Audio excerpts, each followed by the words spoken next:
حدیث نمبر 5938 حضرت ابن عباس رضی اللہ عنہ بیان کرتے ہیں کہ اہل کتاب اپنے بالوں کو لٹکا ہوا چھوڑتے تھے اور مشرکین اپنے بالوں کی مانگ نکالتے تھے، اور جن کاموں کے بارے میں رسول اکرم صلی اللہ علیہ وسلم کو کوئی خاص حکم نہ دیا ہوتا، آپ ان کاموں میں اہل کتاب کی موافقت فرماتے تھے۔ چنانچہ رسول اکرم صلی اللہ علیہ وسلم شروع میں اپنے بالوں کو لٹکا ہوا چھوڑتے، پھر آپ نے مانگ نکالنا شروع کر دی۔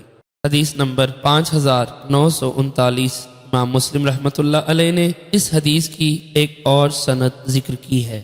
حدیث نمبر 5940 حضرت برا رضی اللہ عنہ بیان کرتے ہیں کہ رسول اکرم صلی اللہ علیہ وسلم کا قد مبارک درمیانہ تھا، دونوں کاندھوں کے درمیان زیادہ فاصلہ تھا، یعنی سینہ مبارک چوڑا تھا۔ آپ کے بال مبارک لمبے تھے جو کانوں کی لو تک آتے تھے۔ آپ پر 2 سرخ دھاری دار چادروں کا جوڑا تھا۔ میں نے رسول اکرم صلی اللہ علیہ وسلم سے زیادہ حسین کسی کو نہیں دیکھا۔